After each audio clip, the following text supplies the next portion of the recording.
together very briskly, and I guess that's what we've been waiting on here. So, and we see that our NPSL regional finals here are doing the same thing that is done in many countries now, with youth players going out with the players out into the middle of the field. That has always been seen as kind of a reminder to the players that they're role models for the youth players, and so it's nice to see that here too.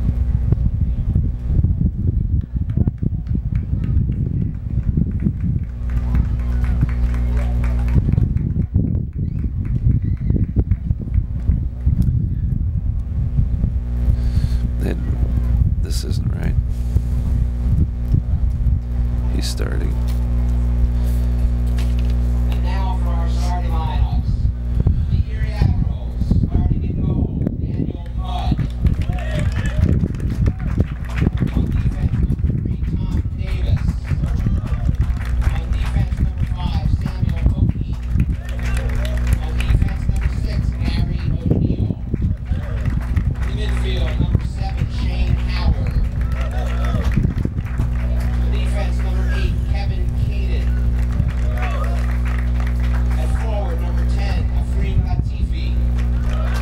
In the midfield, number 11, Daniel Deacon. In the midfield, number 14, Ryan Johnstone. In the midfield, number 18, Sean Riley. And at forward, number 22, Billy Colton. Coaches for the Erie Admirals are John Melody and Michael Blythe. And now for your Quad City Eagles. Starting in goal. Eves, the Wolfman, Dietrich. On defense, number 2, Simon Brown. On defense, number 3, Geraldo Garza. On defense, number 6, Kurt Albrecht. In the midfield, number 8, Emmeline Jacoby. At forward, number 9, Eduardo Garza. At forward, from Navigator,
right. That was Ariel Copel.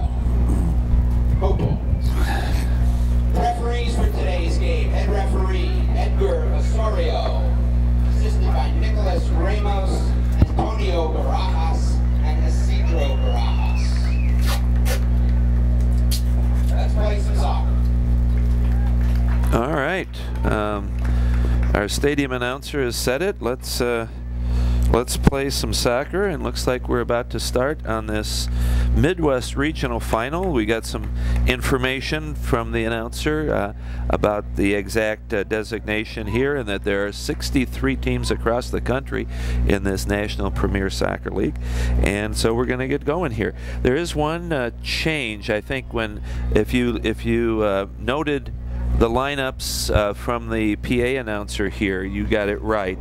The lineup that I gave earlier to try to kind of give you a heads up, I think I made 2 mistakes on number 5. Michael Davis is not starting, and the goalie is not Tyler Cowherd, but Yves the Wolfman Dietrich, who I happen to know is a German national and likes to go by the Wolfman. We'll see if the Wolfman has any bite today, Larry. What do you think? I have not seen him play. I cannot tell you that. All right. I do know that we got the Eagles going to the west and the Admirals going to the east. Yes, that's right. And the Admirals are in black. We were looking at them warm up in red. They're in all black strip. And our Quad City Eagles are with orange jerseys and navy blue shorts and socks.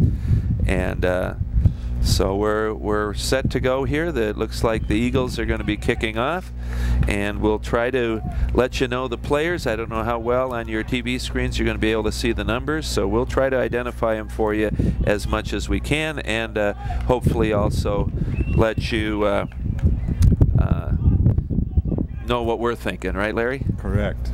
We're going to try and do our best, that's for sure. Again, it's a beautiful evening. Breeze has picked up. Should be fun for us to watch. Maybe a little hotter for them down on the field. So here we go with a couple passes by the Eagles. That's Emlyn Jacoby in the middle there. He's a player you'll notice throughout the play, number 8. He was a very dominant player when we watched him a few years ago, and he's already shown that he's still a dynamic player. This is, of course, the beginning of a period in a game in a playoffs like this where the teams have never faced each other, probably don't have a whole lot of scouting report on each other as well, and so they're gonna be feeling each other out a little bit here to start with. So what we'll mainly do is try to let you know who the players are, and it must say also that the Erie Admirals have rather small numbers, but because they're in white on black, they should be at least readable. So we're trying to go over the wing. The Admirals again pass it back to their goalkeeper, Daniel Mudd. As we joked earlier, his name is already Mudd. So hopefully we don't wish that young man any bad experience here, but that's kind of fun to say. And that keeper, that Mr. Mudd, has got a heck of a foot. He can get that ball out there. He booted that. What, about 70 yards? Yeah. That's professional type distance, isn't it? Yes, I was surprised. I didn't, usually at this level you see a 50, maybe a 60-yarder, but that was just awesome. Okay, here come the Eagles. But taken away, and a long ball, and there's our Wolfman, his first touch on the ball, and making a pass out to the wing rather than the long ball. And again, we're seeing some longer balls here in the early going. Number 14 seems to be a key player for them in midfield. Number 14 would be Ryan Johnstone. And here Jacoby with the intercepted pass, stolen pass, and out to that, I believe, is Kendrick Tyson on a long run, and a nice crossing ball by Kendrick Tyson there. And here comes the folks from Erie. But again, the Eagles have the ball. Number 11 dispossessed. And again, Jacoby. Oh. And ball out from number 12. That would be John Sandoval. And it winds up with Mr. Mudd. I think, like you said, Jens, the first few minutes of the game is always a field type game where they're trying to get accustomed to the other players. But I think the Admirals are having a hard time putting two passes together. Yeah, yeah. And of course, we have an advantage here. I'm not exactly sure how the decisions are made in the NPSL, but because we're at home, and of course Erie, obviously, my goodness, Erie must be at least 500-600 miles away, right? Yeah. Oh, off the post. There was an opportunity. Number 9, Eduardo Garza, was in the middle of that, and also number who's number 11, Javier Ramirez Batista. Both of those players were involved with the first real opportunity of the game. There's number 10.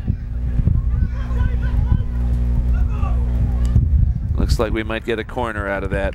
That was again Kendrick Tyson from Davenport, a current St. Ambrose player who was on the ball, and he looks like he's also taking the corner. Kendrick Tyson is somebody we noticed, especially for his speed, I think, Larry, 2 years ago. It looks like his touch has improved, and he's much more of an all-around player at this point.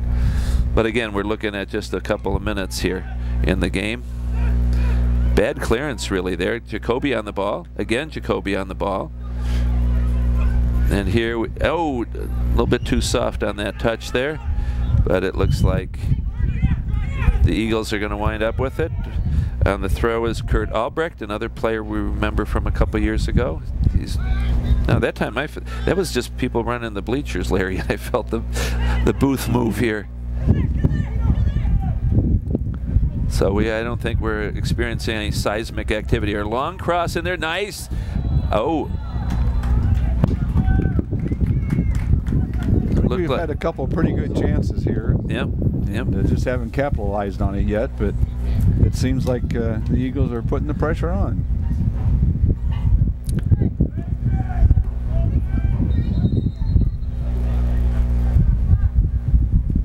At any rate, what happened in that play that I'm sure you noticed was that I think there was a foul called by the linesman on one of our offensive players. I think it might have been number 9, Eduardo Garza, who's kind of playing the point for us right now with Ramirez Batista and Jacoby and Sandoval behind him.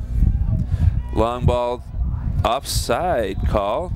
Hard to see from our angle there. We'll have to assume the referees had a better angle on it, but certainly he wasn't offside when he got the ball.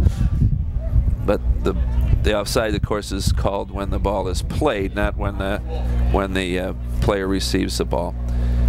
So our Wolfman has taken the kick, and we'll get a chance to see the length of his kicks here.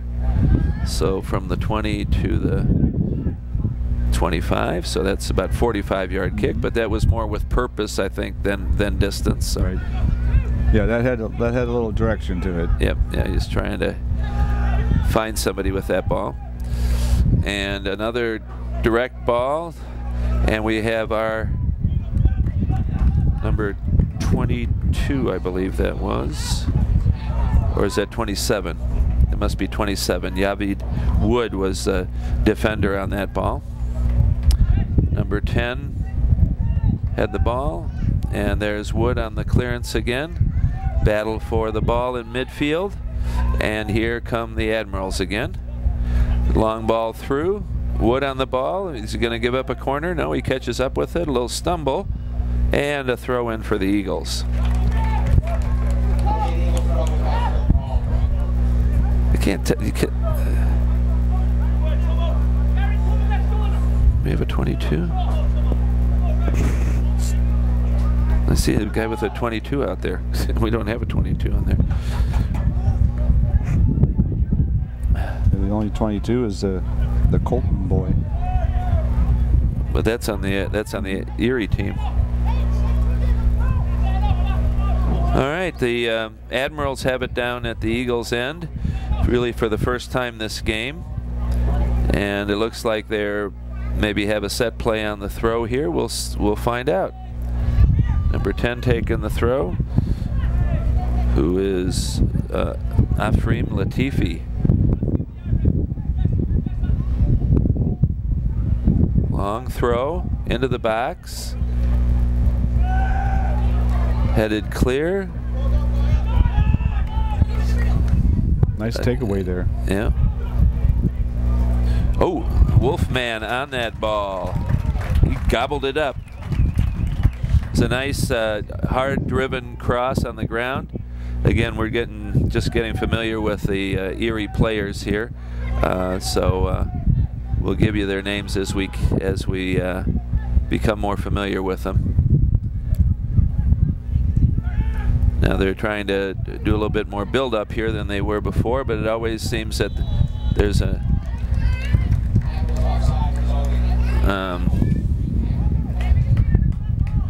I'm going to assume that our number 22 is Javid Wood. He's the only one that has a 20 number out there at all that's playing.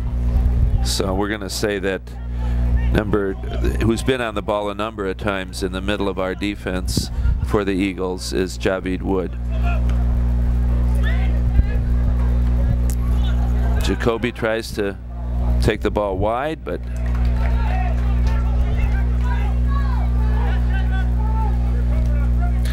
it was number 18 Kevin Cavers who put that ball out to the wing.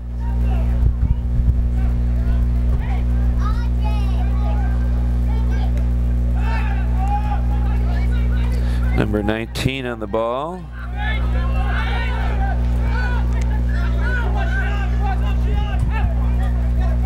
That's number 10.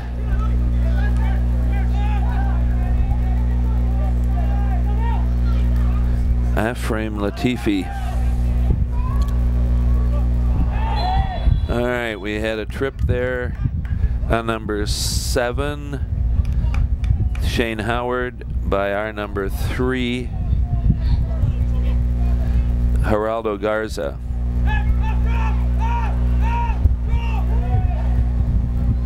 Sounded to me like that might have been a yellow card, the way that referee blew that whistle, but there was no card out, was there? I didn't see anything. Nope, no card.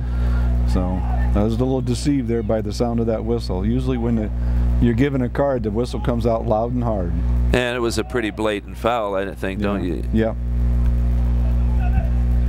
Again, advantage, of course, is that the Eagles have played on this field throughout the season, and we, of course, have no idea what kind of fields Erie plays on, whether they play on turf fields like this or natural grass. But again, it's still we're now 11 minutes into the game, and we had, of course, had that one little deflection off the post, and that was about it, wasn't it, Larry? Yeah, not a whole lot. I don't think Erie's got a shot at all, do they? They got the one real decent cross on the ground, but that's about it. Looks like we had a handball there by the, I think, the right back of Erie, and it'll be a direct free kick. And it looks like we're getting another ball.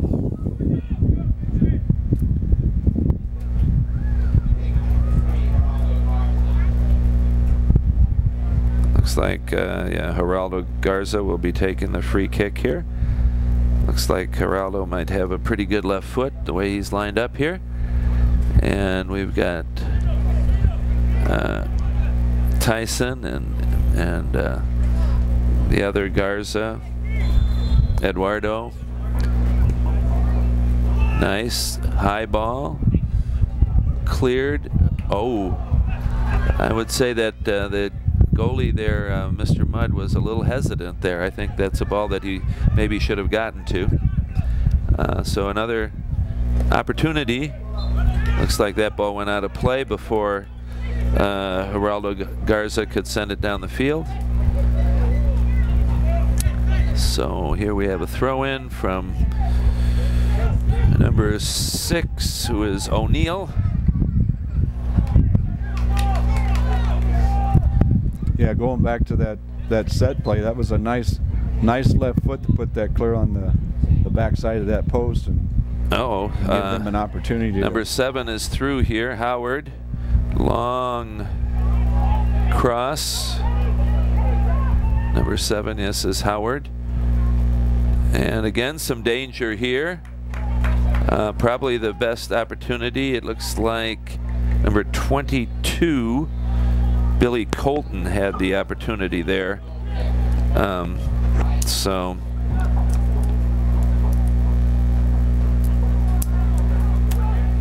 that was a couple of dangerous crosses there, and I think for the most part, if I had to make any evaluation of the game at this point, Larry, I would say that Erie is playing a slightly more what I would call an English or British game, in that they're hitting a lot of long balls and crosses, and whereas we're playing more of a what I would call more of a modern game that has some dribbling, just like we saw there from and a long shot there from Kendrick Tyson, and some, you know, trying to find a rhythm for some stringing some passes together. Yes, I think you're right.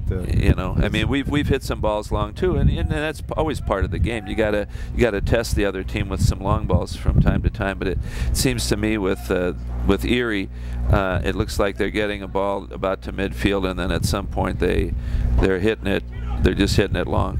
Yeah, I think the Eagles' defense has a lot to do with it. They've been pretty good with keeping the ball in front of them. When Erie does get it by, though, they tend to put on a pretty good cross. Like you said, that's what they're looking for.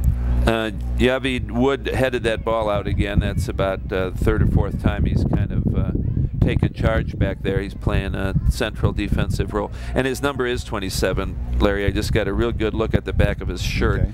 The stylized numbers that our team has are a little hard to read sometimes. Oh! And that was, I believe, from Eduardo Garza after a pass from Kendrick Tyson, and a real good shot on goal just wide. And it looks like we've got another corner, and Kendrick Tyson has that. And I must say we're seeing some players with their hands on their hips already, and we're 15 minutes into the first half. So we got another half hour this half. So I think the heat is telling there, but it also shows the effort and, of course, the excitement of a regional playoff game here. They want to give it all, and you know, it's hard to hold back. Oh no! Whoa! It looked like John Sandoval went up there even with the keeper. Looked like he was straight up, but got called for the foul. I don't know. We see a replay on that, Jess?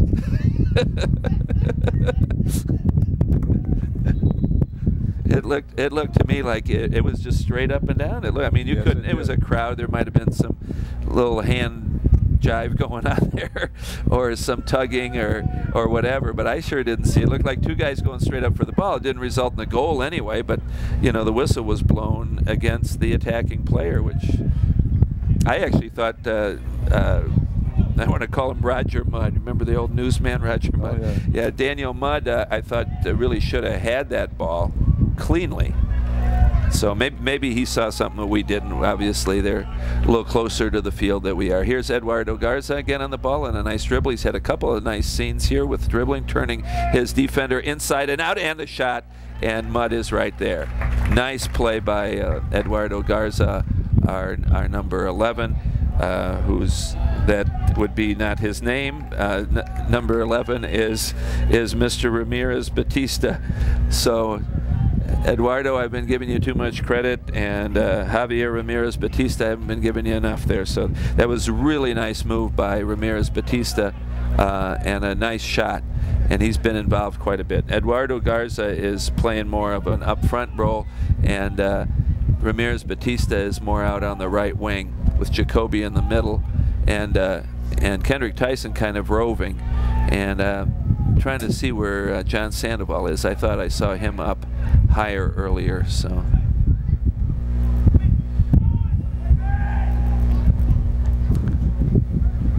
So again, the numbers are not real easy to read. We'll try to get better at it as the game goes on. So especially if some of you players are watching the game and we don't get your number right, like I just got it wrong there, you know, bear with us. We'll try to get better. And here we have number 12. That is John Sandoval moving up the field. And John is listed as a midfielder, so he looks like he's maybe in the defensive midfield a little bit. And there's John on the ball again, and Jacoby. And Kendrick Tyson got taken down pretty hard there. Oh, and what was a little do-si-do that the referee was doing with Jacoby there? I don't know what that was. I know that it looked like the Erie coach was saying that it was all ball. He didn't even see a foul there. Certainly a pretty hard challenge, if nothing else. All right, we got Geraldo Garza made a nice hit a nice ball before to create an opportunity that that Mudd struggled with. Let's see what happens this time. It's in Mudd's bailiwick there, but he handles that one clearly. Cleanly, I should say. I think he's a pretty decent keeper. That last shot, they had a buzzer on the ground. He covered that like nobody's business, and he was on top of that one too. Oh, there's number 7. That's the man Howard, and a shot, and the Wolfman Dietrich is right on top of it.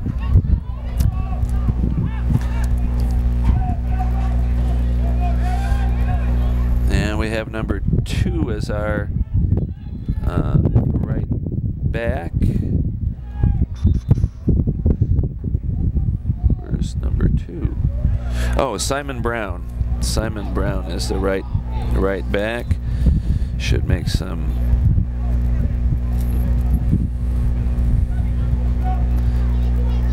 Just making some notes here for the various players.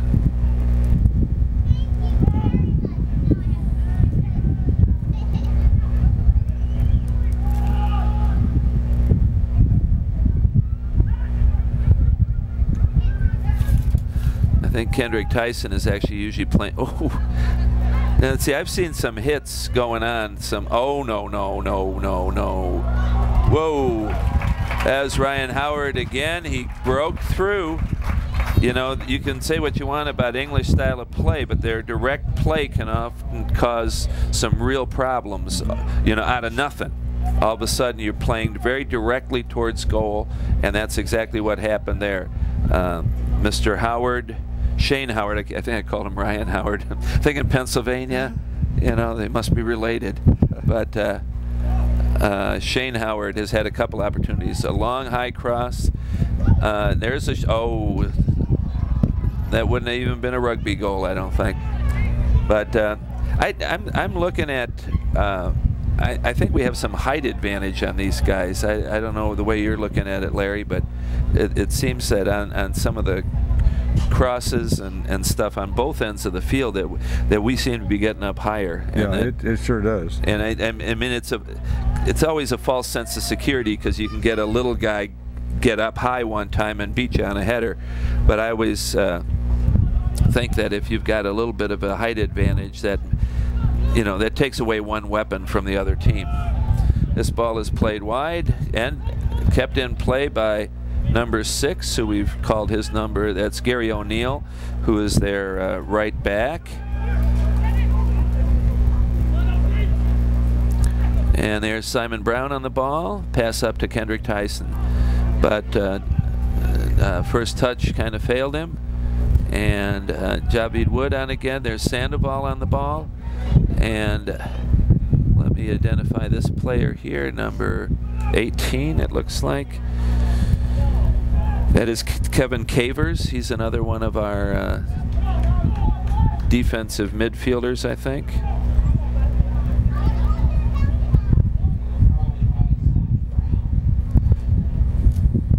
Yeah, I think you're right, Jens. Most of the players that are playing up above the goalie and 2 defenders, a goalie and 2 defenders are 6'2", 6'2", 6'1". Oh, okay, you're looking at that. Yeah, we don't have that. And a 6'1", but I don't think they don't have a single player above 5'10" above that. Okay.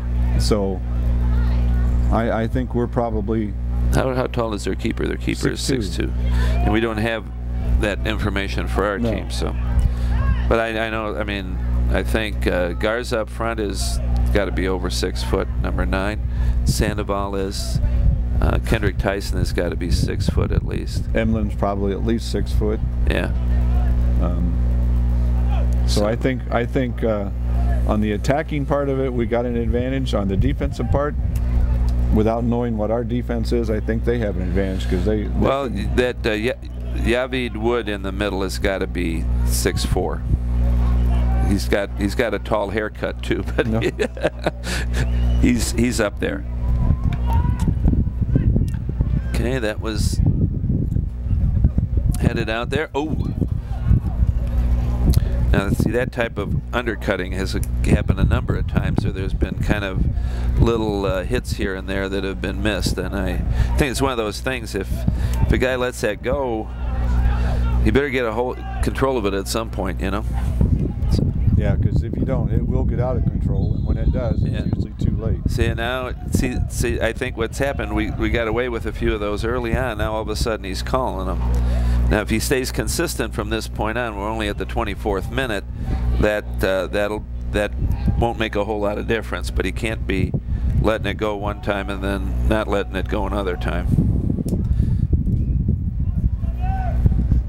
Larry, you good with these players? I'm going to switch this around just because I've got of where they're on the field. You know our players enough that. And I'll keep trying to mention their names correctly. Okay, just going to switch the sheets here. So here we go, and it's number 11, Daniel Deacon taking the long ball. That's dangerous, but the Wolfman punches it out, but it's still in the possession of Erie. Number 3, Tom Davis on the ball there, but again the Wolfman has it. And drop kicks it. That was a drop kick, Larry. That wasn't. You don't see that very often. No.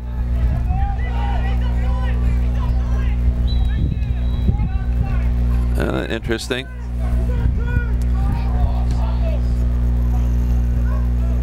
Yeah, ball. That was a nice long ball, but really a wasted one. Who was that? Was that from one of our field players? Center mid or center D. Oh, that would be Yavid Wood.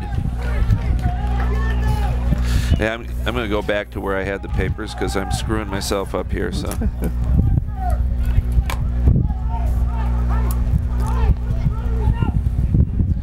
All right. Played out here to O'Neill. That is Shane Howard again to O'Neill. O'Neill.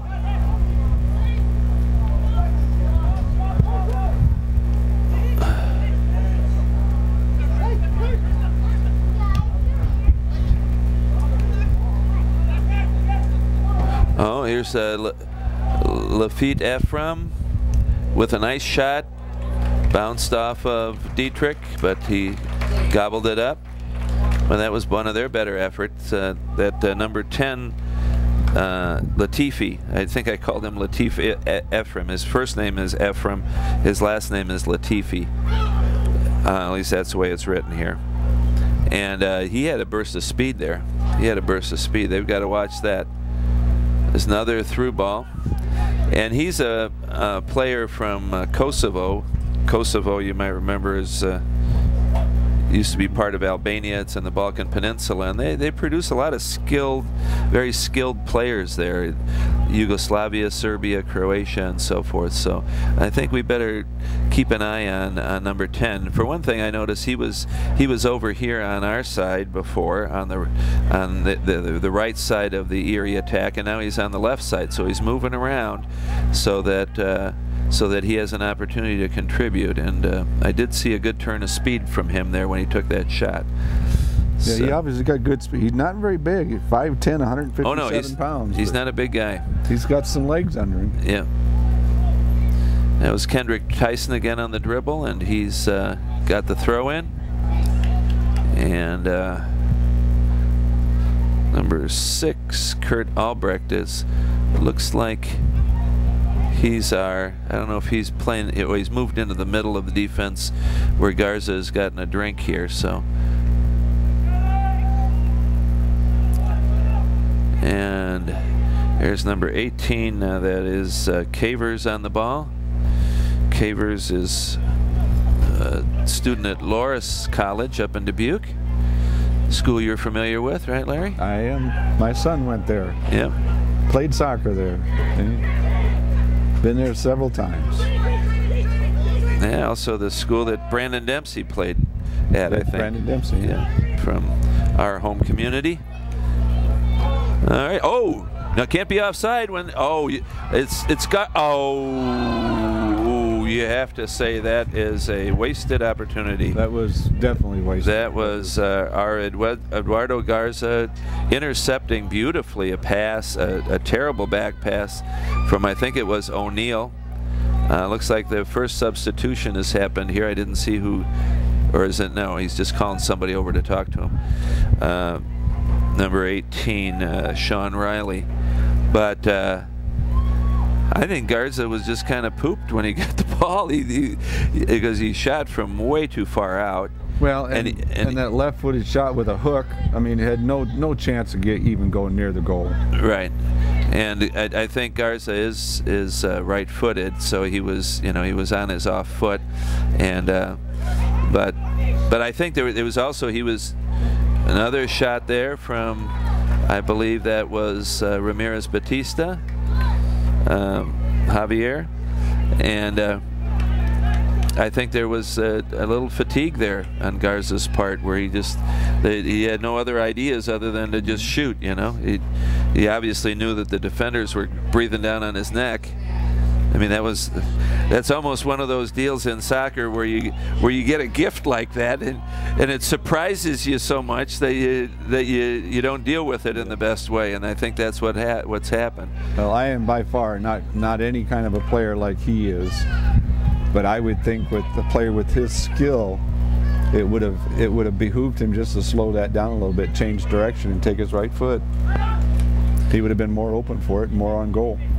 Yeah, the only thing I would add is that the defenders, of course, once that terrible back pass had been made, they were bearing down on him, and I'm sure he could feel that. I mean, if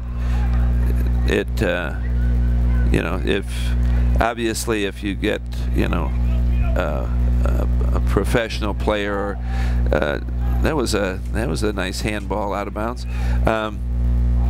Then you certainly expect that they put those away. They don't miss opportunities like that, but that's just the difference between that level of play and where we're at here. Not that these aren't good players, but it's just, there are different levels. And they're growing into the game. Yeah, that's right. And I got a feeling Eduardo might practice a breakaway like that. Oh, here we got another breakaway. Oh, but it's offside this time. Offside this time. And I out of the corner of my eye, I believe that was our Ramirez Batista again, number 11. I saw him out of the corner of my eye, and it looked like he might have been there, might have been offside. So that one I can't complain about too much. We have O'Neill on the ball again. Again, a long ball up to Shane Howard, who lost the ball, and Geraldo Garza cleared it, but back in the possession. And here's O'Neill on the wing again with a nice through ball, but Yavid Wood clears it again, but out of play. So we're getting under a little bit of pressure here, Larry, and I think again I do think we're pretty comfortable up here in the booth, but I have a feeling that down there, just by the way things are happening, when very good players are making not stellar plays here, to me that usually indicates there's some fatigue involved. Well, I was noticing we were talking about the field. I mean, I believe that's probably a good. Goal for who? Afrim Latifi. Afrim Latifi scored the goal. And we were just talking about him, Larry. Yes, we were. And I believe, I'm thinking the assist was from number 22. I'm pretty sure. I believe you're right. And 22 is Billy Colton. Yep, Billy He's Colton. the other forward. So that was pretty unstoppable by the Wolfman there. He couldn't. Could have had a whole wolf pack with him. I don't think he would have stopped that one. So now we got some work to do. Albrecht now on the wing. Albrecht bringing it in, taking a dribble. Not afraid to go at him as a defensive player, which is nice to see. Obviously, the Eagles are not happy with the result and keeping possession here nicely. And I don't think we had that aggressiveness early on, Larry, that we had our outside backs attacking like Albrecht just did there. I was glad to see that. That's what they've got to do. They've got to come right back at him now. Well, and I think the one thing about this game versus your regular season game is here you lose, you go home. That's right. And so the important thing is to finish. Yep. And so far with the three decent shots that we've had on goal, we just can't finish. Yeah. And yeah, we had one early in the game off the post. We had that. Well, you know, usually in soccer when there's a wide open goal, you call it a sitter. This what Eduardo Garza had certainly wasn't a sitter because he wasn't sitting anywhere near the goal. That is, by the way, Cavers again on the ball, and again we're keeping better possession at this point. Now what we've done a couple times, the last few times, the last few possessions we've had, I've noticed we keep the ball and then we've been hitting a hard ball forward. And now that I understand that, to me that's kind of an old East Moline tactic, you know, because the ball rattles around in there and you coach your players to knock it down and shoot on goal. But I don't know if at this level it'll be that successful. You know, I think when we're making passes like that, I'd like to see it get it into the box and then take the shot. But we'll see. Got a lot of game left. We're in the 35th minute. We have 10 minutes in the first half. It's only 1-0, and we've had plenty of opportunities. If we can just use those opportunities, we're gonna make this a nice ball game. well, and stay calm. You know, it's like you said, it's not the end of the game. It's got plenty of time ahead of us, and stay calm and one at a time.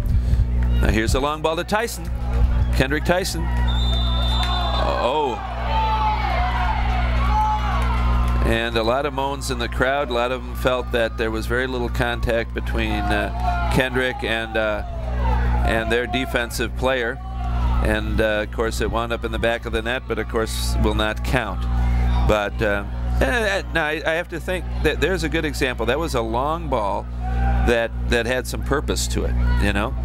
So that if the foul hadn't been called, you know, whether it was a foul or not is again difficult for us to. Oh, we've got our first yellow card, it looks like, and that's on Sandoval. And I hope we're not starting to lose our heads, because that'll cost them dearly. Yeah. They need to stay calm, play their game, finish.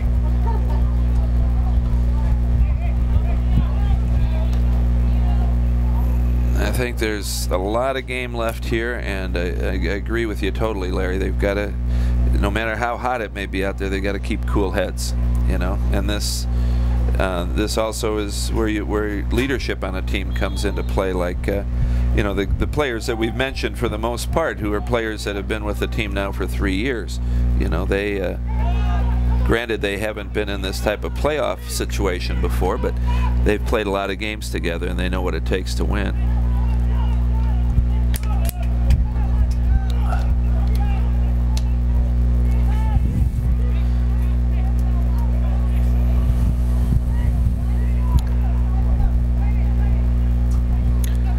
I don't know. I find the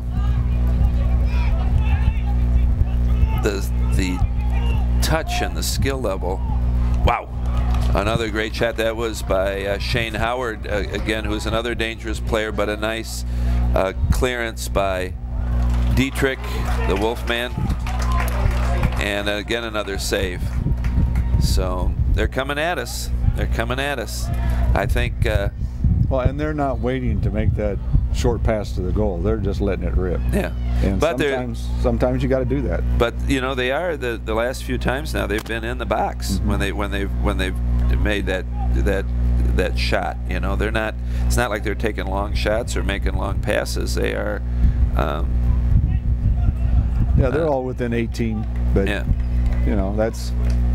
I see a lot of times, and I haven't seen this team play enough to know, but I see a lot of times they're always trying to get in the 6 and make the score from there, and the goal actually should be scored from outside the 6, so you got room to do that. Well, I think you know, if at this level, if you are waiting to get into the 6, you're going to be waiting a long time. Yep, you're in trouble. You may by dominating, you know, at some point get an opportunity in the 6. I think that is that's not Shane Howard again, but there's the goal scorer. This one over the top, and I think that was Billy Colton.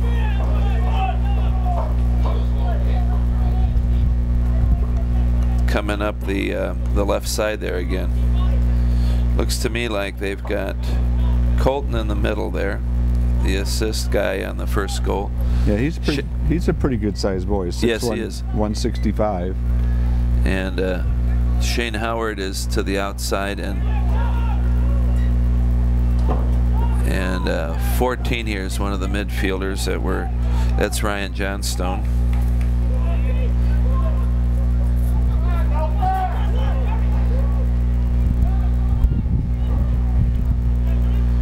That's 14, that's Johnstone. Here is the goal scorer again. You better be careful. He was shut down nicely by Albrecht there. And that's Johnstone again. That's Geraldo Garza making a nice stop and a nice pass to Kendrick Tyson, but Jacoby's pass goes astray. O'Neill passing it back.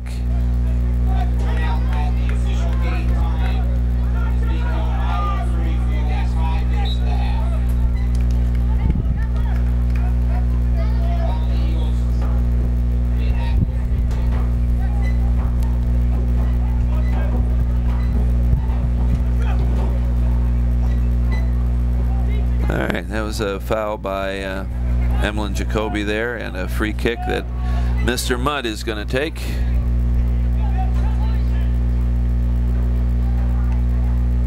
Quite a ways out of his box. Yeah. Well, that was... we had a series of bad passes there. Don't even want to mention the players' names who made them. Caber's on the throw, but again, there's signs of fatigue on both teams. I think it's going to be interesting how the second. I'm beginning to wonder at this point whether the Eagles are playing overly hard or their players are flopping overly. Too much. I think there's maybe a little bit of both.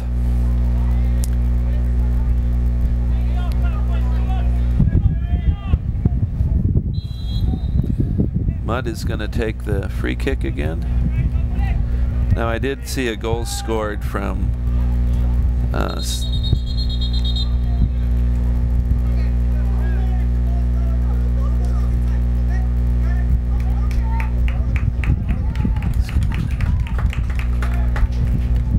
there's a player, and I think it was a German player, I'm not sure, scored from like 70 yards. The goalie wasn't really even out that far. He was out maybe 20 yards, 20, 25 yards, and he just hit it. He hit it so hard it went straight in on the fly. It's on YouTube. That's a tough shot. Yeah. Not one you usually practice. See, there was O'Neill put a little shoulder in there that time. And I think that's another thing too. That's you're always going to see. Unfortunately, when you get fatigue, is you're going to see a little bit more physicality. There's a card.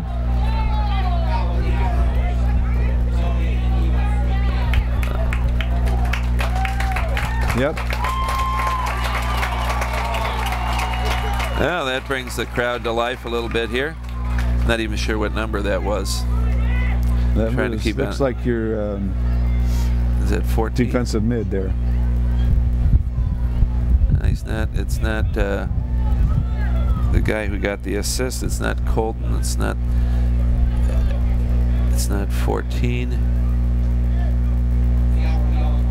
The one standing there right now that's got the kind of got an attitude. Right, he's got the hands on his hips there.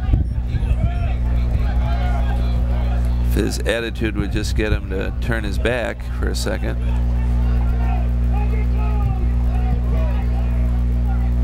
Now you watch the ball. I'm going to watch the guy, Larry. I'll get his number.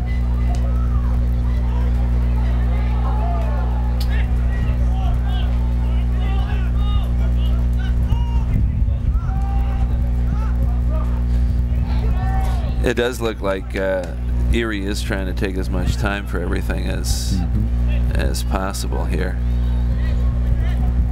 Well, I just noticed there's just some nastiness going on between both teams. That one of them gets in the back, the other turns around and gives it back, and back and forth and back and forth. A lot of that stuff just doesn't need to be done.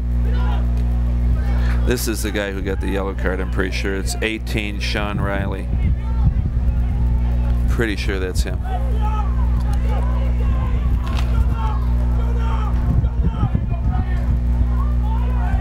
Oh, here's the goal scorer again, Lafitte. And a nice ball. Wow, how did he miss that? And offsides, doesn't matter. But I don't know how that ball even wiggled through there. And since it wiggled through there, why it didn't go in the goal, I don't know. And if you look at the placement of the ball there, Larry, you think that's a place where the keeper should be coming out? Almost definitely. I mean, you're out of the box, but I mean, on a low ball like that, that's hard for your defenders to handle. Here's Kendrick Tyson on the ball again. And a little bit too much trickery there. And Latifi lost the ball.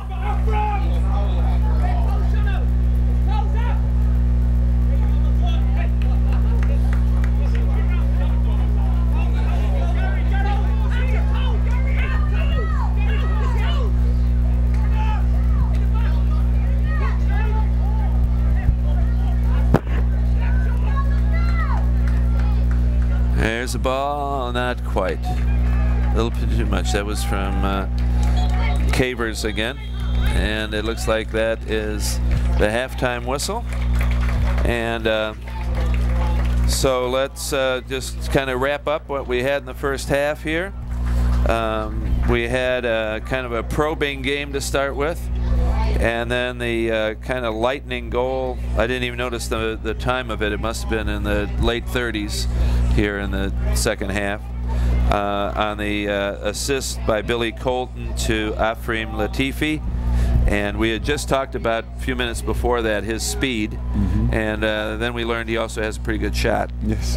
And so I'd say where in the early part of the game we were kind of,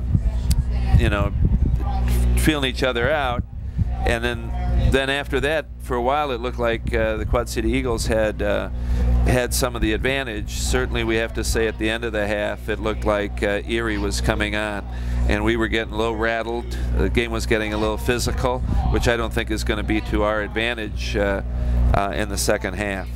So, your feelings, Larry? What do you think? I'm feeling. I agree with the feeling out in the first 5, 6 minutes, 7 minutes, and then, like you say, I think the Eagles were doing all right and playing some fairly good defense and keeping the ball down at their offensive third, and then it was almost like a a light went off and a light came on. A light went off for the Eagles and a light came on for the Admirals, and the Admirals just started taking control of it. And like you said,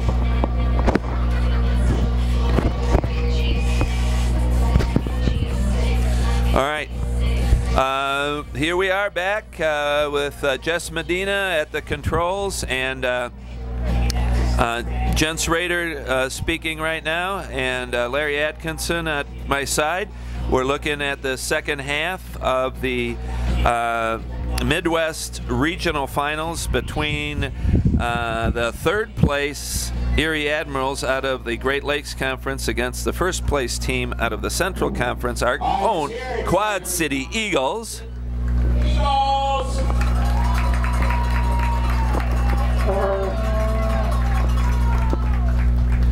And the score at halftime is 1-0 for the visitors.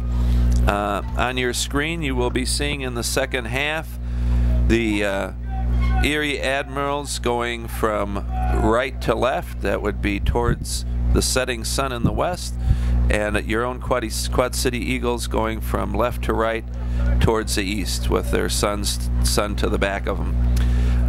Fields that are like this east-west at this time of day as the sun is setting can be a problem for either team.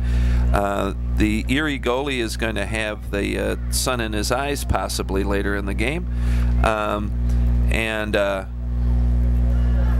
Oops, Mr. Mudd just took a spill there. On the other hand, it may also be a problem for the attacking players of the Quad City Eagles when crosses are put up if they're looking up into the sun. So it balances out somewhat, but and it's my opinion that soccer fields should all be configured north-south. Then you wouldn't have that problem. You still got the problem of wind and rain and sleet and all that, but all right, looks like at first glance here that that the Eagles are playing with the same configuration, and just a couple of players that I notice for the Admirals. I don't think there have been too many changes. Number 2 is number 2, Simon Brown. Yeah, we're going to see more of him this half because he's on our side of the field this time. And there he is. And number 18, Cavers on the ball, and John Sandoval to Kendrick Tyson. But he loses the ball from a hard challenge by number 8, Kevin Keenan for the Admirals. Peel there by Albrecht for a handball by the Erie player, but the official, Mr. Rosario, Edgar Rosario, waved it off. That was a ball from Shane Howard, but quickly ran out of bounds. Noticing a lot of bumping in the back as players are receiving the ball from both sides, and again early in the game not being called by Mr. Rosario. Here we have number 11 on the ball, and Admirals keep possession. Number 11 is Deacon. Clatters into Sandoval, I believe that was. Yep, he's going up the field now. And here comes Kendrick Tyson. Still working hard on the ball. Looking to dribble through, but cleared by an Erie player. Again, some hard challenges here, going like they another one. Hard challenges with no calls being made. It seems like this is a pattern for our official today, that he is not making calls early on in each half. Well, and like I say, I think the problem with that is, unless you're consistent through the whole half, when you change that midway through, you're in trouble. Yep. Therefore, you hear a lot of whistles in the second half. And hard shot by Shane Howard. Shane Howard, by the way, is, I believe, where is Shane Howard from? Oh, he's an Irish boy from Clonmore, Ireland. And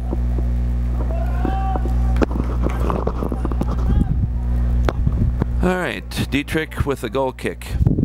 Long ball, past the half line, off of an Erie player. And again, a long ball through, but Dietrich out to meet it. Again, we're seeing early on in the half, again, might be part of the strategy of Erie at this point, is some longer balls. The so-called British type of play with a lot of Scottish, Irish, and English players. That is not surprising that you would find that. Oh, there's a central defender leaving his feet there. Not so good by Mr. Woods. There's Simon Brown with a ball up to Ramirez Bautista. Keeps control. And must have been out of touch.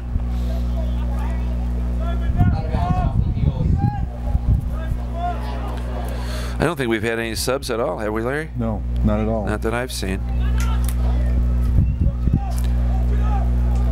And Sandoval on the ball again. Pass to Tyson. To Cavers. To Tyson. Oh, trip in the box. Ramirez Bautista. Controlled by the Eagles here nicely. Tyson on the ball again. Needs support. Not given. Okay. Woods wins the ball. Takes the throw in to Ramirez Bautista. Ball through to Garza. But I don't know if they're going to call that as a foul or just a ball out of play. Either way, we didn't get to it. There was a little bit of a spark there for a while there. Some nice interpassing. The old problem of always knowing when to pass and when to dribble, you know. Are you hearing us in here, Larry? No. Are we on? Are we on? You can hear us? Okay. Oh, you can hear us? I can't. I can't hear us. No. I can hear you talk. Yeah. But I can't hear. Yeah. You can hear me? No, no. We're on? Okay, okay.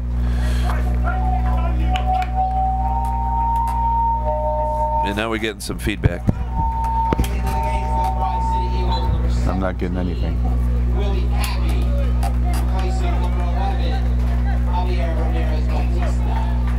Huh, interesting. I thought Ramirez Bautista had shown some real life even in this half, and he's subbed out for Willie Cappy from Ashford University in Clinton, Iowa.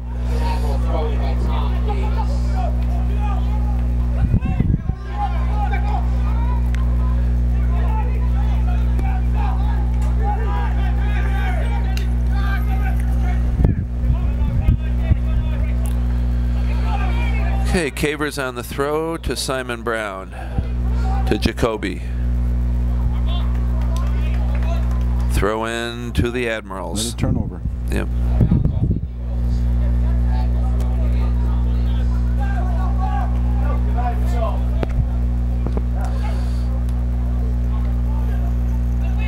Yep.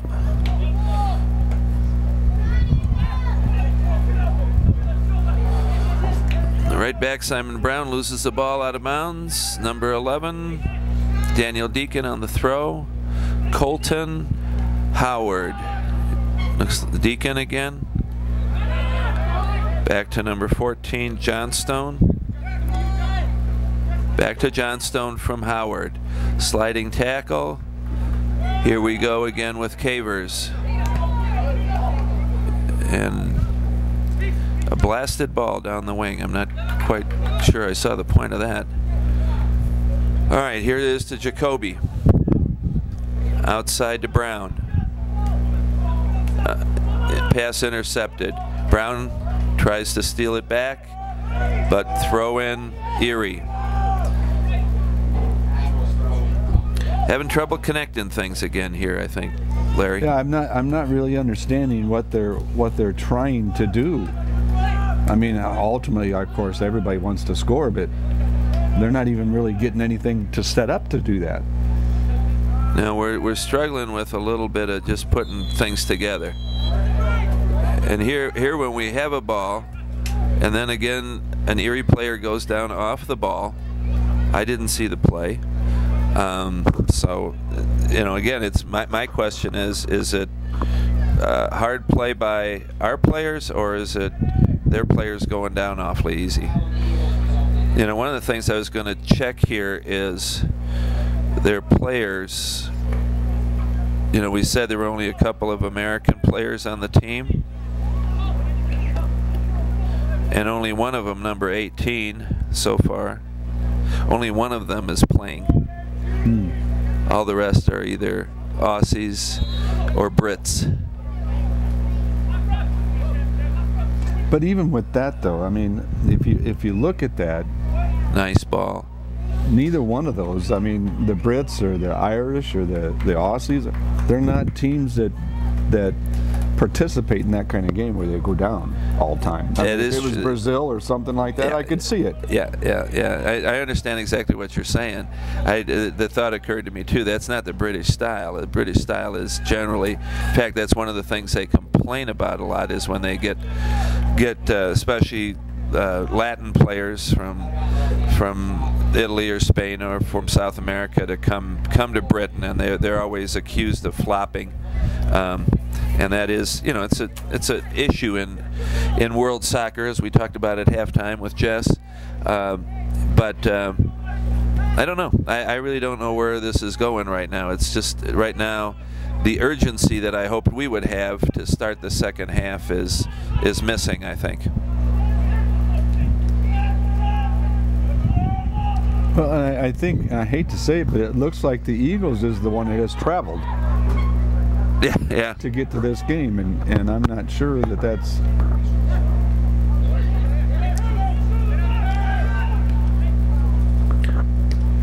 I'm thinking these guys didn't take a plane to get here. I don't know. I would imagine not. They either took a bus or they drove in vans or something, you know. So that. Well, either way, having made that trip, that's. Yeah. I have a son that lives in Scranton, Pennsylvania, and that's farther away than Erie. Erie is up north, more central of the state. So it's probably. Here we go. Come on, Garza.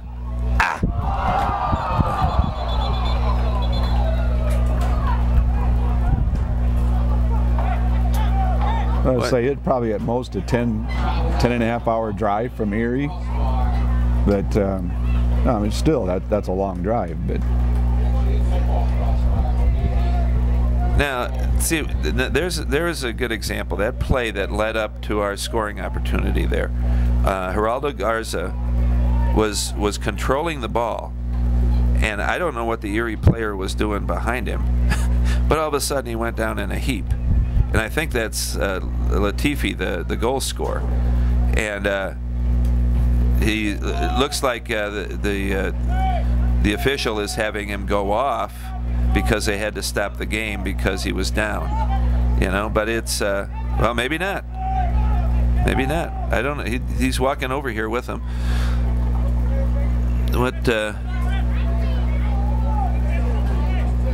We have an interesting situation. Oh, they're calling the trainer over. The trainer from the Eagles is going over. So they. Well, he has now officially left the field. So. Yeah. So the Admirals will be playing a man short here for the next few minutes. We'll see what we can do with that. We bring in our power play group. Is that what we? Yes. Do, except that we might need that, because I think. Power is what we're, and strength and endurance is maybe what is lacking here a little bit. I'm not sure. It's just that they're you know, I think everyone agreed at halftime that we had to get a goal here, and I don't know. I'm a little. stressed, a little confused. Yeah, because we're what? Oh, it's 58 minutes. We've got. But we're 13 minutes in. Yeah. We've played 13 minutes. You're right. Yeah, we've only got 32 minutes left to play.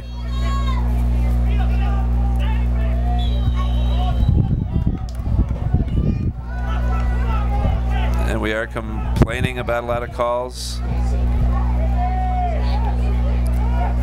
I think we may be gamed at some point, you know. And it looks like Latifi is coming back in.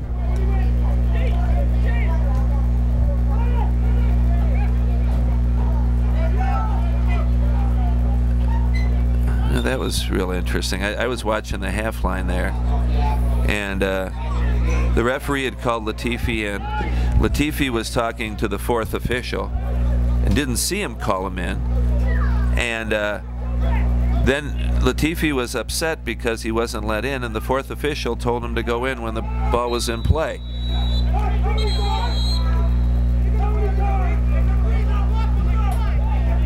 If you can hear the Erie the coach, he's calling how many times. So from the Erie perspective, it's the excessive fouling on the Eagles' part that's causing all this mayhem, when we may see it a little bit differently from our perspective. But whatever it is, it's not good for the Eagles right now. Well, it's not good for soccer. I mean, it's just... Yeah, the game's kind of degraded, degenerated into something less. And there were signs in the first half that this could be an interesting game, you know, with the British style against more of a passing style by our guys. And, oh my God, that guy's wide open. Oh, wow. That was... Well, we got out of it, but that was through no fault of our own that we got out of that. We're in the D there, and we're making sloppy passes over 5 yards. You know, it's oh,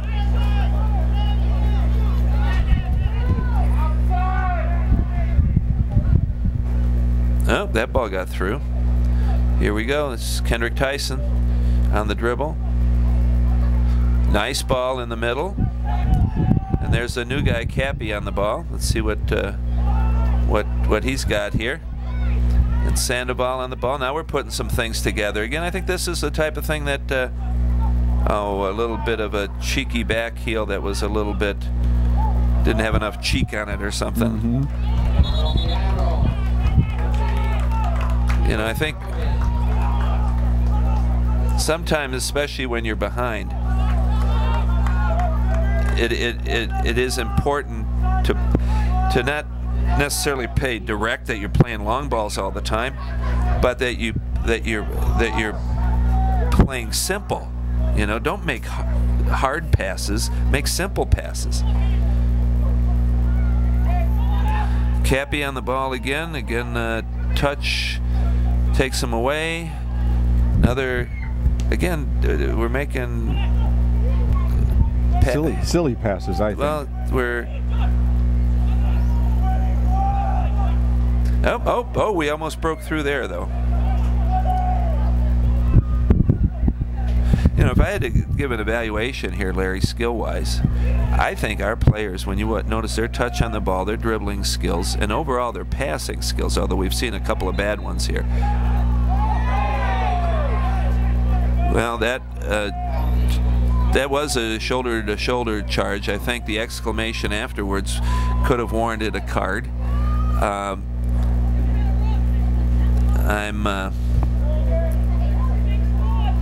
That it seems that when we get the ball and there's always some kind of breakdown, you know, and I'm not sure if the Admirals are calling the, you know, are making this happen, or if we're doing it to ourselves. But let's hope we see some change here, because we are now less than 30 minutes, and that may seem like a lot of time. And it may seem like a lot of time to Erie right now when they've got to hold a 1-goal lead. But time passes pretty quickly if you're not making progress here, you know, which I think is what we're not doing. You know, there's no improvement that I see over the end of the first half. Dietrich made a nice save there. Again, did you notice that, Larry? Dietrich came out very hard trying to get the ball out.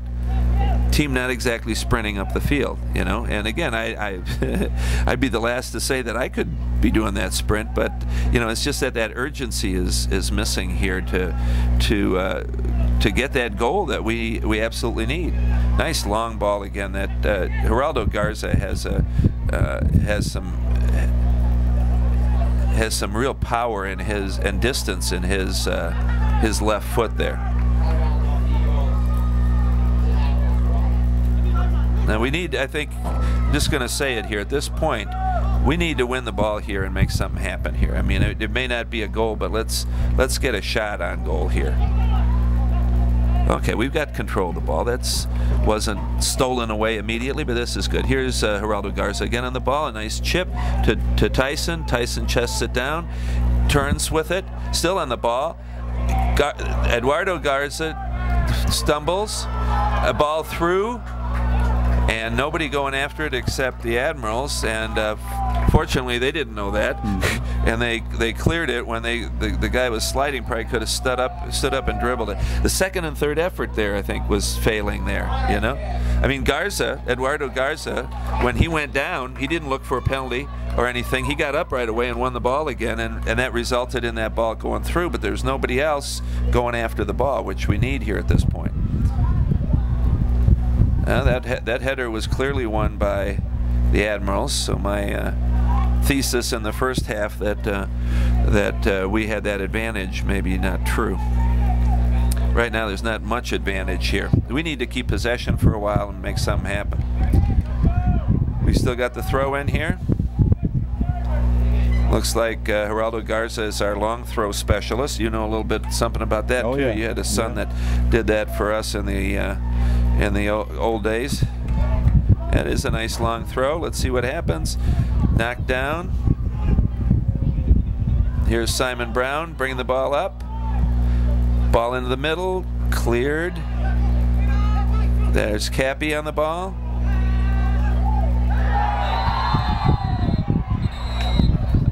Oh, that was, I think there may have been a bump before there, but there's a case of one of their players losing it. 22, Billy Colton spun our Javid Wood around like a top right in the line of vision of the official. So actually a good sign, I think, for the Eagles if the other team is losing their cool a little bit here. So hopefully we can take advantage of it. Of course, the free kick is from a long way off and right at Mr. Mudd. Well, and we can't possibly hear what is being said on the field, but I'm sure there are little tidbits said to each player that can get into their. Oh, you mean by the other players? Yeah. Yep, by the other players. Back and forth, I'm sure.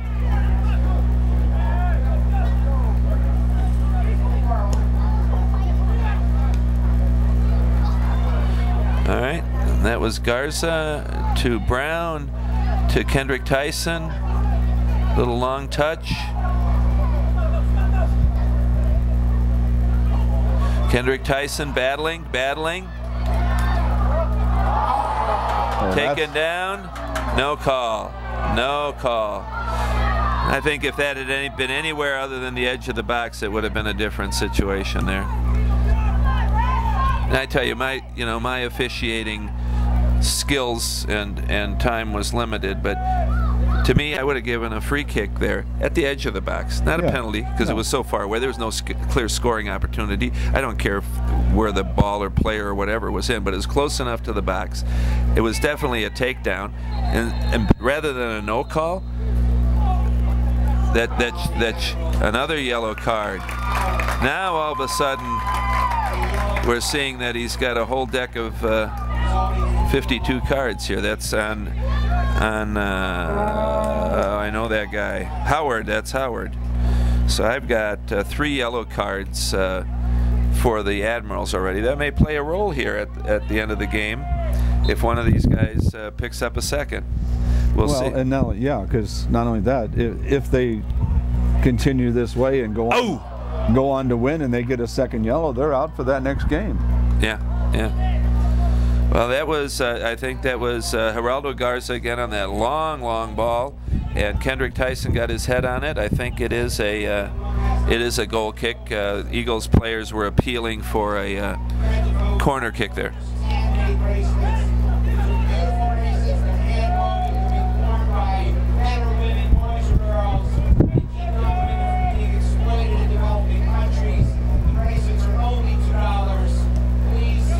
Mr. Muds headed out by Cappy nicely there. Geraldo Garza on the ball. Cappy.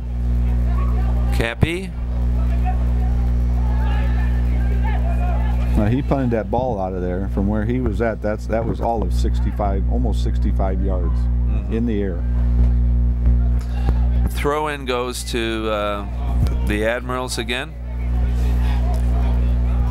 We're going down now to the 69th minute. We're looking at only 20 minutes left in regulation. Ball out to Eduardo Garza. And Simon Brown to Sandoval. Back to Cavers. Long ball to Sandoval. And a miscommunication between Sandoval and Kendrick Tyson, and the ball just played out of bounds. Well, the one thing I will say, I've seen this Eagle team play before, and I've seen them maybe not as sloppy as this game has been, but you know they've struggled, and it seems like the last 5 minutes of the game that for some reason they got the power to turn it on and get a result when they really didn't deserve it. But they can do it, so. Okay, it looked like Wood took that one in the face. Again, out of bounds. Number 15, Jared Ott, the first player from Erie, Pennsylvania here, coming out onto the field.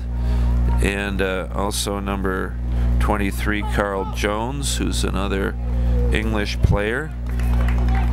Oh! Wow. Latifi's out.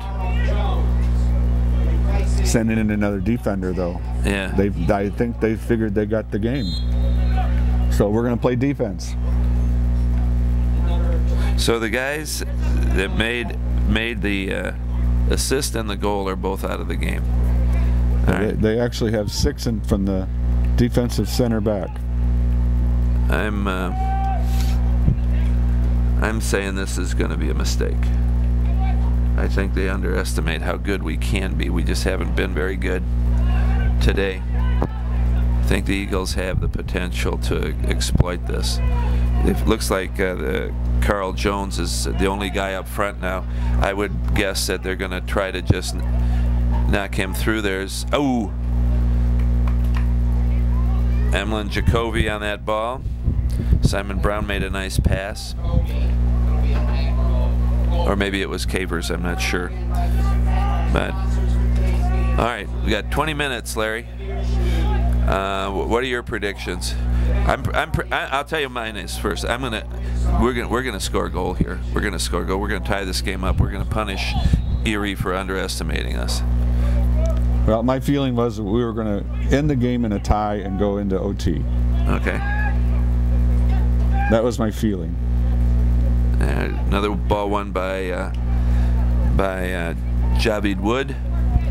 Ball up to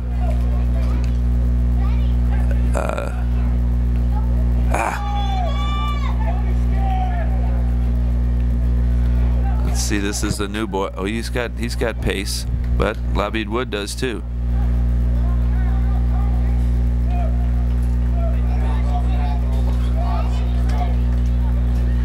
So throw into the Eagles. Well, let's see if we're both right. Hopefully we're both right. Mm-hmm. Since we're basically predicting the same thing, aren't we? Yep. I think I'd like to see it.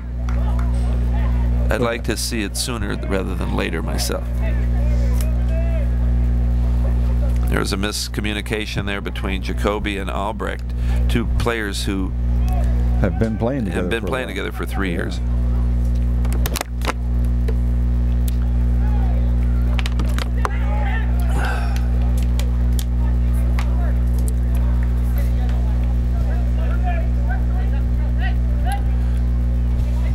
And their keeper for the Erie Admirals has been really pretty decent. He's been on top of everything, and he really hasn't had a whole lot of shots on him. No, chip over the top.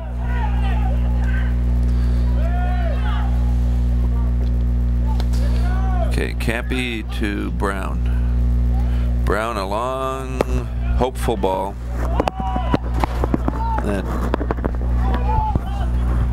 Oh, wow, the throw-in winds up going to the Eagles. Let's see if we got to bring some numbers up here. I think we've got, like you said, we've got 6, 7, 8, 9 Admirals back. Well, here they have one forward and we have 2 defenders on him. Why? I don't quite understand. And he's pulled up, so we got 2 defenders at half. Chip ball to the middle. This could be promising. Yes! Ow! That was from Albrecht, I believe, to Garza. Nice header, but saved by Mudd. Just need more of those chances. Yep. Again, a throw in for the Eagles. The Admirals do seem like they're willing to give us possession at this point. They're kind of saying, here, take the ball and see what you can do with it, you know? And I think we need to, like, rather than making cross-field passes like that, now I know what's going to happen here. We still have 15 minutes left in the game. I mean, maybe we're just gassed, I'm not sure. But you know what that was all about? It was to get Geraldo Garza the ball to hit a long ball again, and that has been dangerous at times. But I have trouble seeing us scoring from that. I think if they're going to give us the ball, let's have at them. You know, go at them. Yeah. Don't just try to hit a long ball over the top of them.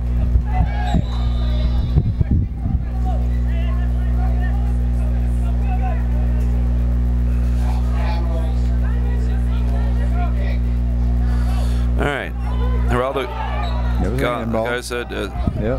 Mr. Brown handballs it. Simon Brown.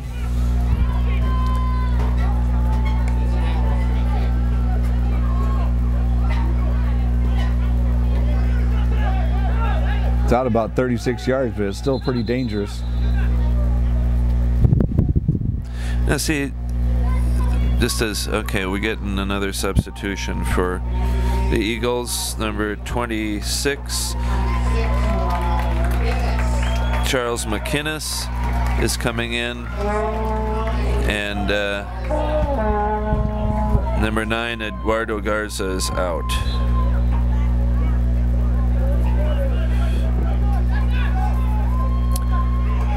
Yeah. Oh, that there wasn't much good about those 2 touches on the ball at all. So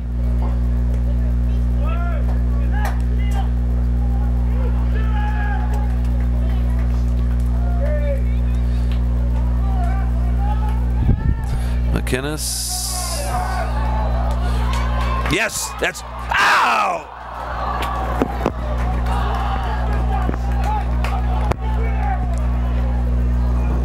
Nice opportunity there. Yeah. We just got to finish those. I was lost for words there. I knew we had an opportunity. There was again Kendrick Tyson. McInnes apparently plays with him at St. Ambrose in Davenport, so maybe that we can see some more flashes of that type of thing here in the waning minutes. We're down to 13 minutes at this point. Albrecht hits another long ball.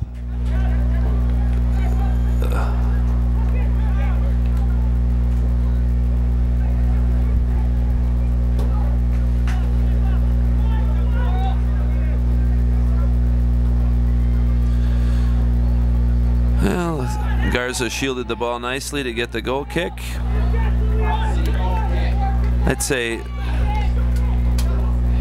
I would say Geraldo Garza has been the most impressive player for me on the Eagles team today. He's by far done the most. Yeah.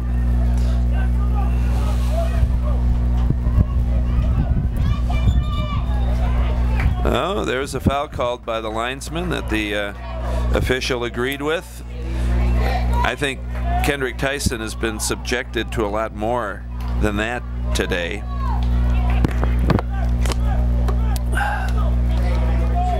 Javid Wood, one of our taller players, is coming up top. And Mr. Brown is going to put in a cross here. I have a good feeling about this. Off the post. Off the post. And that was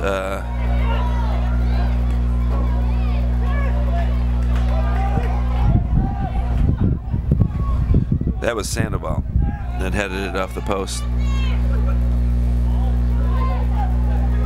I had a good feeling about it. It just wasn't quite good enough. Yep. But it's something. Let's build on it. Let's build on it. Here we go. Cappy. There we go. To Brown. That was a nice flighted ball by him. Over the top. McInnes.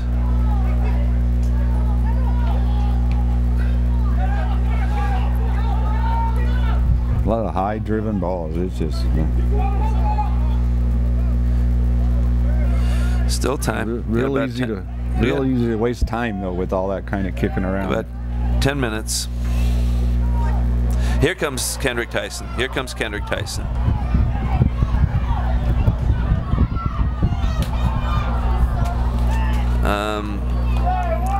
Tough.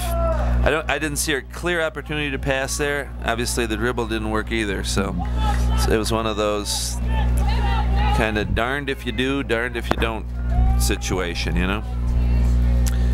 And now we have Michael Davis coming into the game from Berry College. The last substitution for the Eagles. He's coming in for Simon Brown.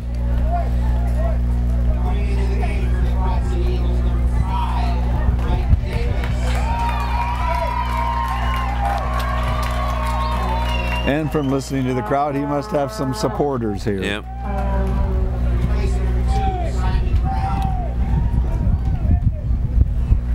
It looks like the Eagles maybe have gone with Mr. Davis coming in here, or maybe only playing with 3 backs. Chip ball through nicely again by Geraldo Garza, excuse me.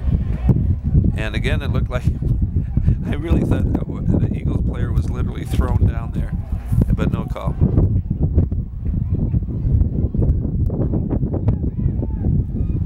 Again, we're letting the ball roll a great deal with less than 9 minutes left. And some trickery by the Wolfman. We are behind in this game, right? Yeah, I think so. All right. Jacoby, long ball. Geraldo Garza was stepping forward there. Another ball to Geraldo Garza. I think that's one of the things they did is they pushed Geraldo up to try to. Oh, no, see, he just backed right into it. That's just that kind of play drives me crazy. You want to explain that, Larry? When you say backed into the offensive player, the forward, the defensive player was going to head the ball out of there, and he did head the ball out, but the defensive player, excuse me, just turned his back and kept backing up right into him, and no call. And no call. Yeah. Well, I think there's a lot of those little that we sometimes tend to call professional fouls. Oh, we get the throw in there. There's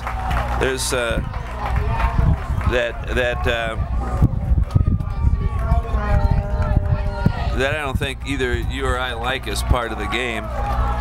that have not been called tonight at all. Yeah. Those.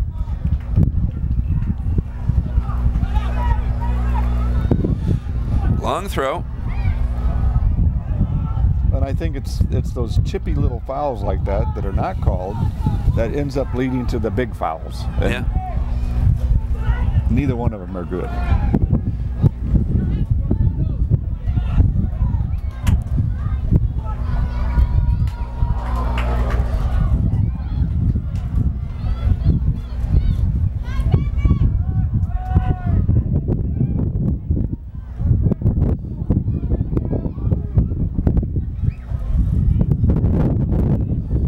Picking up a little bit, must make it a little bit cooler. Yes, McInnes, nice turn and a move. Throw into Cappy. Keep the pressure on.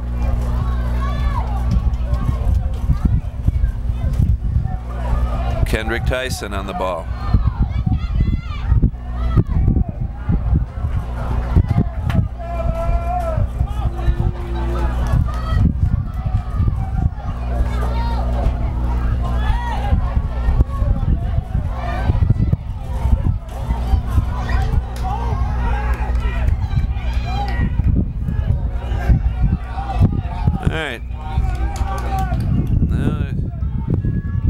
Players yelling at our ball people. I don't think that's a good thing. Well, it's time that they take notice and start saying, "Hey, we got to get moving here." But yeah, there's only yelling 5. at the ball people is not the time to do it. Yep.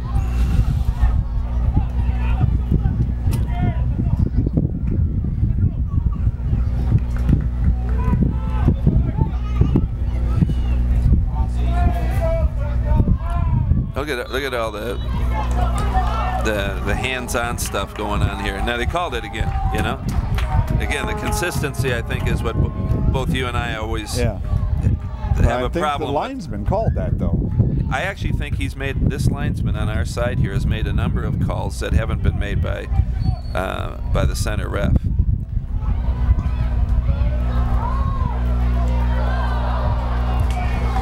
I would like to have seen Geraldo Garza score on that, but because he has had such a good game.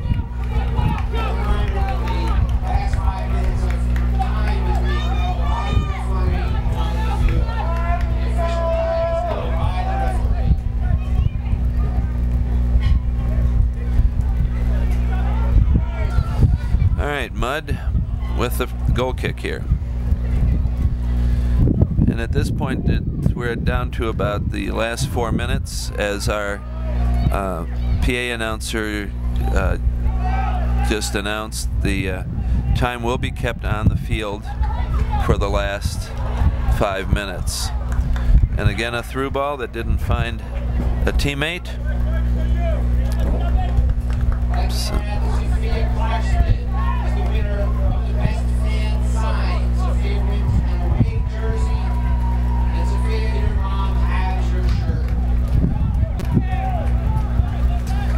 Throw in for the Eagles.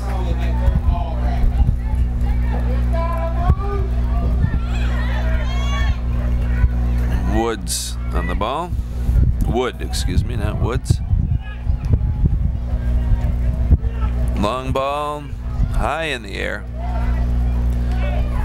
Sandoval on the header. Tyson, McInnes can't get to it. A long ball sent out. Davis, the stealing header. Admirals have the throw in again. You know, this looks like, and I know that the Eagles have a better record than the Erie team does, but we don't know how many times Erie has been in the playoffs. We know this is the Eagles' first time. Mm-hmm. It almost looks like it's their first time.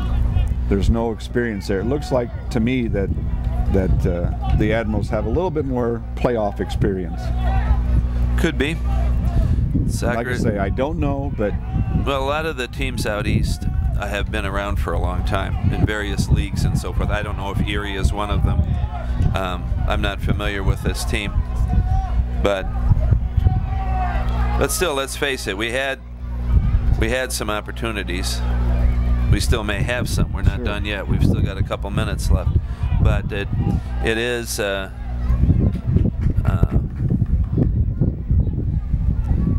let me put it this way. When 2 years ago we started doing these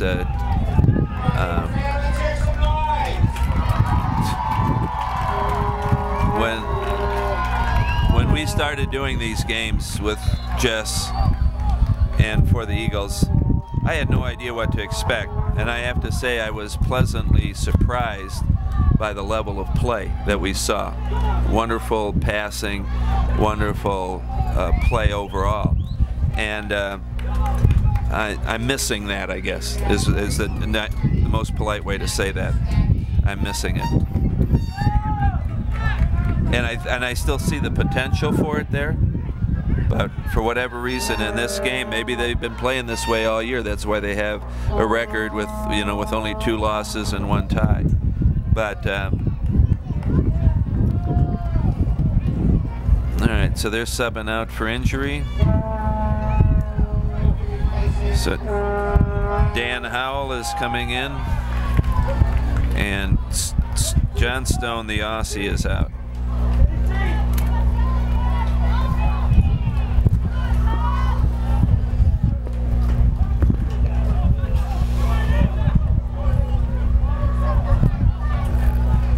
Oh, somebody else limping off the field now. Seeing maybe a little gamesmanship on the part of Erie here.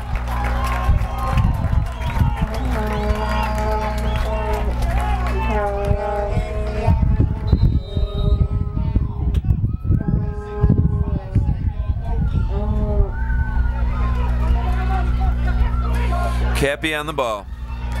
This may be one of the last opportunities here. Oh, no, the new player knows how to fall down too.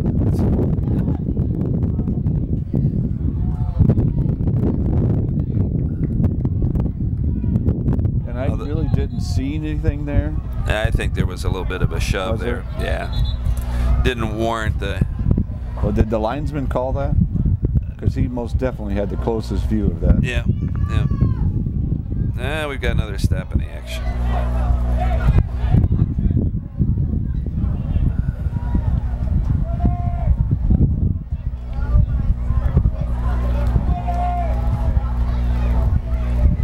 Well, I'm still hoping that they can score.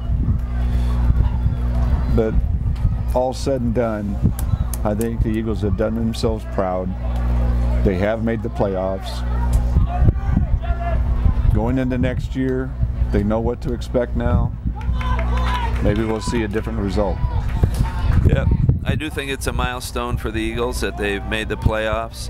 I think if we would have 3 years ago said that was even a possibility, I mean, although they did have that first season wasn't bad either, but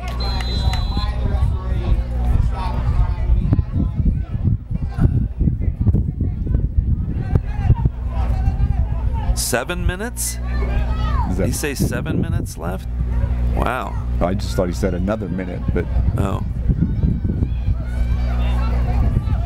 I can't believe with all the stoppages they've had in the second half that it would be just a minute, but there has been no goal scoring, so.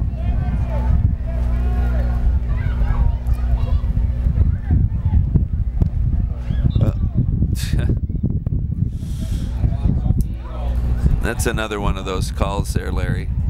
Kurt Albrecht there was going after the ball. He hit it, he kicked it backwards. The linesman is standing right there, of course. But there's one player making a play for the ball. The other players are all standing around. Why not give the benefit of the doubt to the player that's trying to make the call instead of going absolutely by the letter of the law there, especially late in a game like this. Obviously, look at here again, we get this patty cake that teams love to do in the corner, which is about as anti-soccer as you can get, and that linesman has set this up. If Albrecht's ball had been allowed to go out, we would have continued to play, Nothing. Nothing there.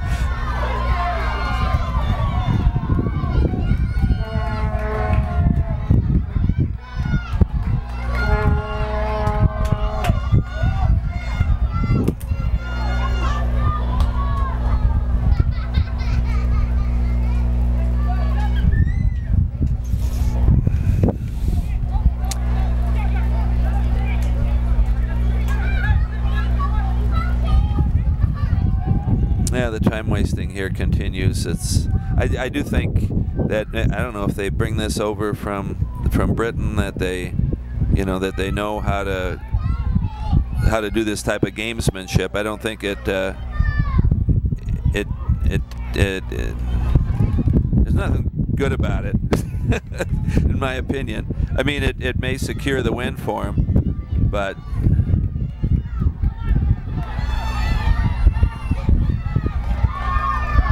guarantee somebody's going down there. There we go.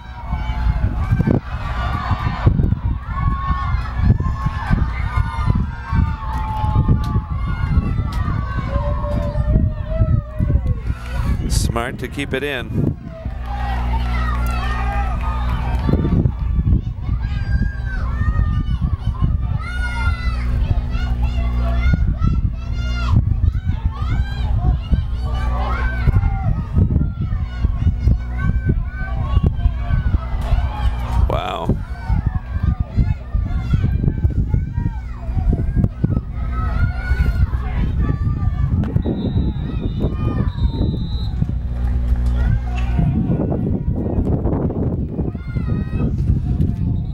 Another yellow card. You know, and I think, I'm trying to think of how effective these yellow cards have been in the game to make it a nicer game. I think it's almost the contrary, don't you? Yes, I do. I mean, they're not too little, because I think there's now a total of at least 5 or 6 yellow cards, but you know, it hasn't sent any kind of a message. You know, it's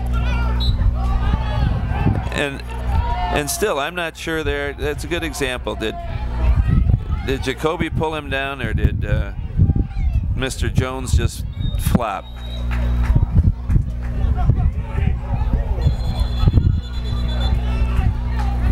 Jacoby gets a yellow card here. This may get real nasty before we get to drive home.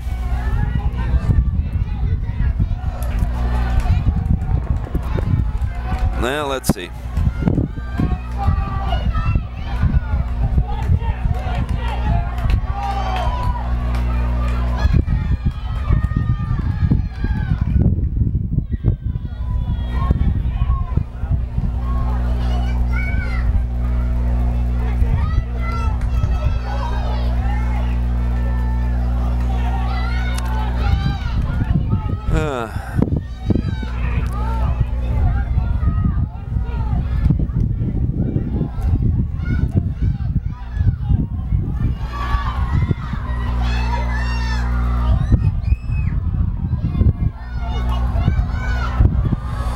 It's like follow the bouncing ball. I don't even know. I mean, how do you even? You can't even do play-by-play there. So now we get a free kick. Now I've been thinking Jacoby maybe has lost a step here. I was going to say that earlier on. We haven't mentioned his name all game. No. And but this, I remember seeing him score on this. I think it was that first game against the Chicago Fire where we have close to 1,000 fans. Yeah. So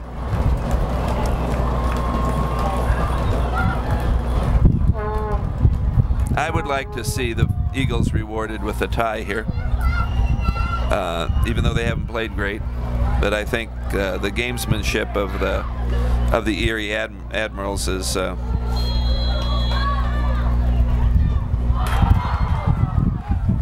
maybe going to be rewarded. Yeah, it's a good thing you waited there.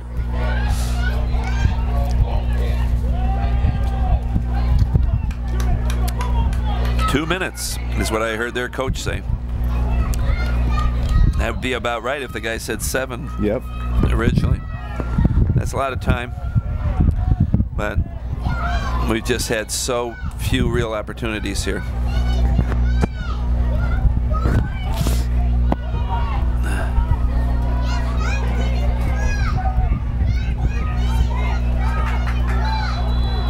Offside.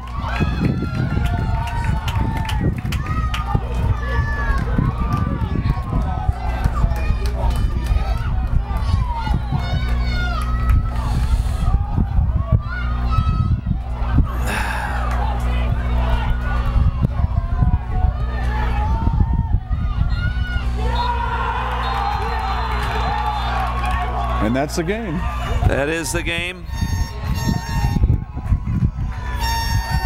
1-0 for the visiting Erie Admirals.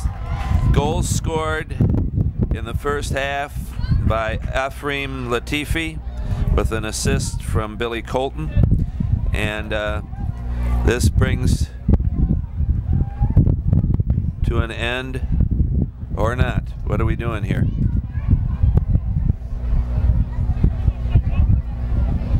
I definitely heard the whistle in the game. Yeah. Score is 1-0. I'm not sure that there's a whole lot of argument here. I see Kurt Albrecht shaking hands with the Erie goalie, and apparently the problem is with the officials, and a red card for number 11, Daniel Deacon. Apparently something was said after the game to the officials, and this has to be, the coach was trying to end that, but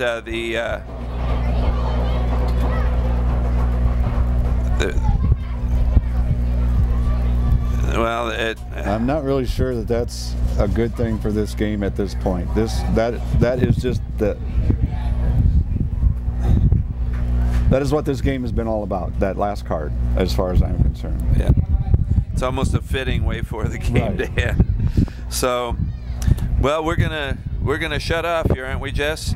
So, for Jess Medina and Larry Atkinson, this is Jen Schrader. We're signing off. Not the way we hoped the game would end, but hopefully we'll get to do this again some next year, and we'll have more success at that time and a little bit better soccer, I think. It'd be the best. Congratulations to the Eagles for the fine season they did have. Yes, congratulations to the Eagles, and hopefully the Admirals will do well as they continue on. Thank you very much. Good night.